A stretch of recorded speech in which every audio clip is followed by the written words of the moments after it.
Assalamualaikum, ketemu lagi dengan saya Frina di Belajar Bareng Pipiholic.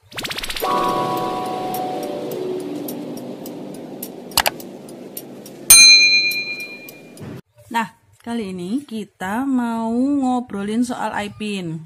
Di video saya sebelumnya kan sudah ya saya tunjukkan cara membuat masing-masing dari iPin ini.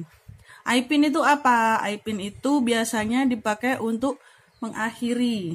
Maksudnya misalkan kita punya sebuah beats ya, kita ingin mengakhiri, kita bikin charm. Nah, jadi biar dia bisa berada di ujung seperti ini. Kalau sebutan iPin itu artinya biasanya masih ada ujung yang bisa diisi. Jadi misalkan ini. Nah, ini kita isi. Kemudian kita masih bisa bikin loop di sini. Nah, berarti iPin karena masih ada dua sisi yang masih bisa dipakai dan biasanya digunakan untuk meronce. Sedangkan jika N-pin itu biasanya kalau bahasa Indonesia kita sebut paku mati. Nah, kalau paku ini biasanya berarti ujungnya kita tidak bisa sambung-sambungin lagi. Jadi biasanya dipakai untuk bikin charm. Nah, seperti ini. Jadi ujungnya ini nggak bisa dibikin cantolan lagi, nggak bisa dironce ke sana lagi. Tapi kalau misalkan iPin itu ujungnya masih bisa digunakan lagi seperti contoh ini. Ini jika saya isi di sini. Nah, ini saya bikin loop. Ini masih bisa disambungkan lagi di sisi sebelah sana. Jadi ini namanya adalah iPin. Dan yang ujungnya sudah mati tidak bisa disambung lagi itu adalah N-pin. Jadi untuk hal-hal yang perlu diperhatikan saat kita membuat iPin atau N-pin ini adalah pertama kawat yang digunakan. Jadi kita harus bisa menyesuaikan kawat yang kita gunakan sesuai dengan kegunaan N-pin atau iPin yang kita mau buat ya. Jadi misalkan kita mau bikin charm, tentu kita ingin agar charm itu tadi tidak mudah lepas, beadsnya tidak mudah protol. Jadi biasanya kita pakai kawat yang besar. Kita gunakan kawat ukuran 0,9 atau lebih. Tapi jika terlalu besar dan beadsnya kecil itu biasanya juga tidak seimbang. Jadi kita harus bisa menyeimbangkan antara besar dari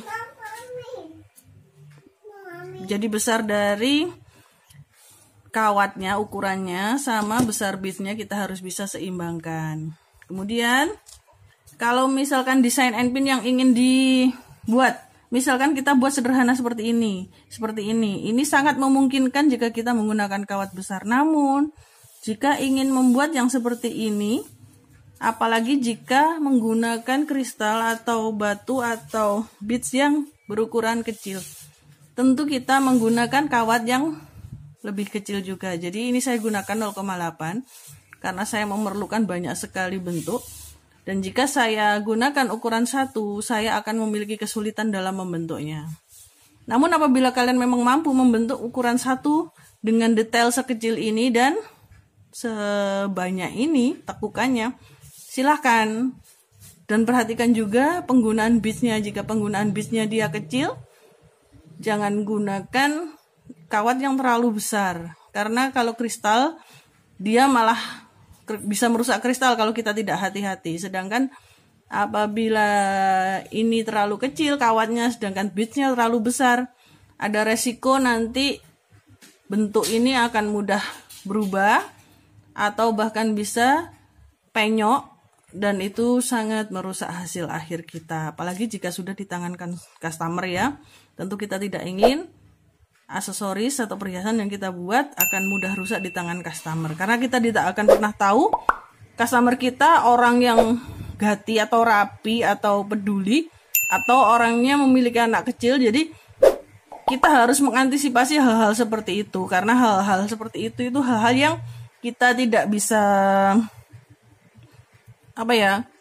asal-asalan. Jadi sebaiknya kita perhatikan hal tersebut agar ketika barang yang kita bikin sampai di tangan customer itu nyaman dipakai, awet. Seperti apapun mereka. Jadi walaupun orangnya geradakan atau misalkan orangnya peduli atau suka menyimpan dan merawat. Nah, jadi sebisa mungkin kita bikin yang seawet mungkin dengan estimasi separah apapun pengguna. Nah, bisa dimengerti nggak sih? Mungkin kata-kata saya masih belepotan ya, mohon maaf. Silakan bertanya jika memang ada yang ingin ditanyakan. Jadi, setelah berpikir tentang ukuran dari bits dan ukuran dari kawat yang digunakan untuk eye-pin, tentu kita juga harus memikirkan ujung dari potongan kawat atau tekukan kawat. Seperti ini. Nah, selalu perhatikan ujungnya, kita raba-raba apakah dia masih menusuk atau masih sakit atau tidak. Biasanya kita gunakan tang datar untuk membuat dia rapi dan rata seperti ini. Ingat ya, tang datar yang tidak bergerigi. Karena jika ada geriginya, kawat kita akan rusak. Dan itu akan sangat merusak penampilan. Kemudian, ujung untuk yang sebelah sini pun demikian. Biasanya sih, kita buat panjang dan kita buat loop ya di atasnya. Nah, dari situ kita bisa mengestimasi juga apabila kita bikin loop yang hanya sederhana, apakah dia nanti akan kuat, apakah dia nanti akan seimbang dengan beads-nya, itu juga perlu diperhatikan.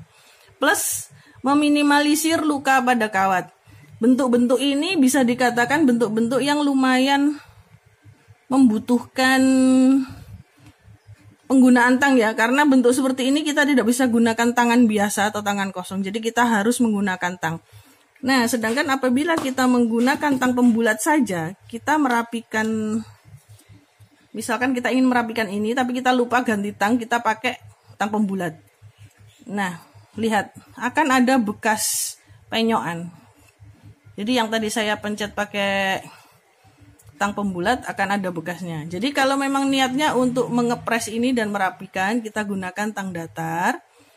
Dan tang pembulat ini hanya kita gunakan untuk membentuk tekukan-tekukan atau loop-loop atau bulatan-bulatan seperti ini. Jadi jangan gunakan tang pembulat untuk menipihkan.